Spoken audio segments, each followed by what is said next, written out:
The Ryan and Ryan Power Hour podcast on SportsTownChicago.com. And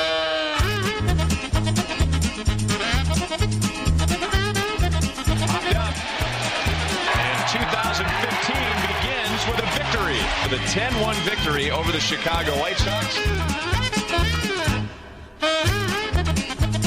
4 home runs against the White Sox in his career, and that's the most for him against any one team. Blast into left field. He's hit another one against the Sox.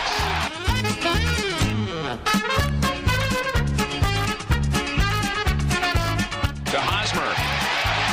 Race to the base. Hosmer wins, and so do the Royals.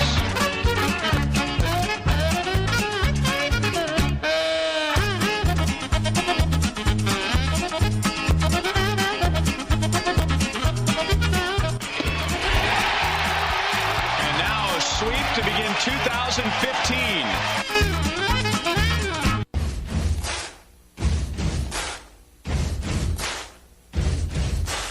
Buddy, you're a boy, make a big noise, playing in the street, gonna be a big man someday. You got mud on your face, you big disgrace, kicking your can all over the place, singing, we will rock you. We will rock you. We will rock you. All right. Welcome into the Ryan and Ryan Power Hour here on SportsTownChicago.com. I'm Ryan Stuprich. And I'm Ryan Risky. Yes, that was our little White Sox intro that we showed. It was about the Royals sweeping the White Sox, which was not a good way for the Sox to start the season. That's for sure. Not only did they get swept, I mean, they got, manhandled. I mean, they looked terrible in all of the games. I think they lost 10-1 in the opener with a Jose Abreu home run, which was nice to see, but... then it was 7-5. 7-5 on Wednesday. The bullpen blew. Right. Yeah, see, that's the thing. You know, a lot of people thought the Sox bullpen will be much improved. I agree it's improved. It's still not a good bullpen. Yeah, I didn't think that it was a very good bullpen. I mean, I thought it's hard to get worse than having Belisario as one of your, best guys. Yeah, that's true. I mean, I thought they spent, too much money trying to fix it, which a bullpen is the one thing that really you can't just throw money at because... I mean, bullpen pitchers. I mean, you just don't know how they're going to be year in and year out because they could have a big workload and then suffer the next year because they could be pitching every day. So, I mean, and then when they get up there in age, really, once they lose their velocity, they're really done unless they can get moving pitches and location. Where, I mean, you don't want to go and shell out 4 years, $48 million to a guy like David Robertson, which, I mean, he's a good relief pitcher. I'm not sure he's worth that, especially when he's probably going to have at least one bad year and maybe one okay year and then a couple of good years, except, I mean, that's not enough when you're shelling out $48 million to a relief pitcher. I mean, it's not like he's Craig Kimbrell. I mean, that's only $4 million less than Craig Kimbrell got, right. And he's the best reliever in the game. Yeah, and he's proved that with being traded to San Diego, to a contender now. Although Atlanta played really well against Miami. Yeah, they only swept him. And, and of course, David Robertson's a good relief pitcher, but the problem is, the Sox weren't in any save situations yet, so, it's kind of tough to judge how well that played out yet. Right, I mean, that's just a lot of money for a guy that's good, not worth that kind of money, and I mean, can't you find $48 million to spend somewhere else on a position of need, like a third baseman? Yeah, they need a third baseman. I understand the young guys at second, but at third, they definitely needed an upgrade from Connor Gillespie. That's for sure. And they go and sign Emilio Bonifacio to a $4 million deal, and then they send him to the minors. Right. So the Sox have their home opener today against the Twins. It'll be Hector Noesi against who's pitching? Tommy Malone. Tommy Malone. Okay. Tommy Malone's not horrible. I think he's better than Hector Noesi. So I think a lot of guys are better than Hector Noesi. So it's going to be another offensive day. I'm assuming it's going to be one of those offensive games. Malone's like an average pitcher, so I mean he's probably like a number 3 or number 4 kind of starter. At least he was with the Athletics. Sox bullpen better get ready to come out early today. Yeah, I mean the Twins they're going to have like a big offensive outburst eventually because I mean this just isn't going to keep up. I mean I think against the Tigers they only scored 1 run in the whole series, right? They did, and the Tigers set an American League record by having 24 scoreless innings to start a season. Yeah, that's embarrassing for the Twins. Sox and Twins are not starting off the season so well, but of course there's 159 games left. So. Yeah, both teams are combined 0-6 right now, and I think one of them will get a win today. And unless they're still playing next week sometime, and we're back here and they're still playing. But is your friend going to home opener today? He is not, and I was going to bring that up. This is the first year I went to 4 straight Sox home openers, whether it be opening day or the home opener. This is the first year where I will not be going. So I am here right now, and my friend is in Minnesota, where he lives. Ironically, he lives in Minnesota. Is your friend disappointed he's not going? Yeah, he is. Because the first one I went to was in 2011. I was first invited in 2010, but I wasn't able to go. But 2011, 12, 13, and 14, I went to all those. The Sox usually win on home openers. Sox won all those. I know they won in 2010 too. That was when Mark Burley had that nice play where he threw behind his legs. Yeah, my friend was at the one. I was not, and that's the first one I remember, at least if they won or lost. But they have won ever since I went. So. Yeah, and maybe they'll lose today because I'm not there. I'm gonna be honest. When I was watching those games, last year, you just kind of unless Belisario was in, I was kind of hoping they'd win just because I want to watch good Chicago baseball. Right, so do I. I mean, except when Belisario was in, I was just hoping they'd lose badly. And they never let you down with that, did right?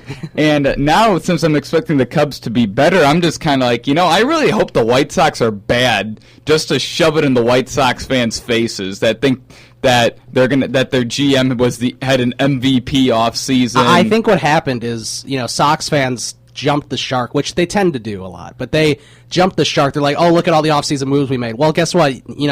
Jeff Samardzija, after he got traded from Chicago to Oakland, he was not very good with the A's. No. I mean, he's still a good pitcher, but before he was good with the Cubs, it took him 4 or 5 years to become a good starting pitcher. Yeah, throwing the fact that did you know that he had 17 scoreless innings on opening day with the Cubs in his 2 opening day starts, and then with the White Sox he blew up. Yeah, he gave up, I think, 4 runs, was it? Yeah, and those games were both against the Pirates, so I mean, it was against really good teams. Mm-hmm. Speaking of the Pirates, and they're starting 0-3 too. Cincinnati is off to a quick 3-0 start. Yeah, I'm kind of happy about that because I just don't think at the end of the season the Reds will be a threat. I don't think so either. But, and the Brewers got swept. It was definitely nice to see. Yeah, the Brewers got swept by the double machine Colorado Rockies, who the Cubs will be playing. Mm-hmm. Yeah, Travis Woods pitching. We got robbed of going to the Cub game on Tuesday. Yes, we did. We'll try again next Tuesday. Yeah, we're going again next Tuesday. That was stupid. I was watching WGN at the time of the game, since it was supposed to be on WGN. Uh-huh. They were live at Wrigley Field talking with pissed off fans. I'm sure they were. There was no rain, and the wind wasn't even blowing.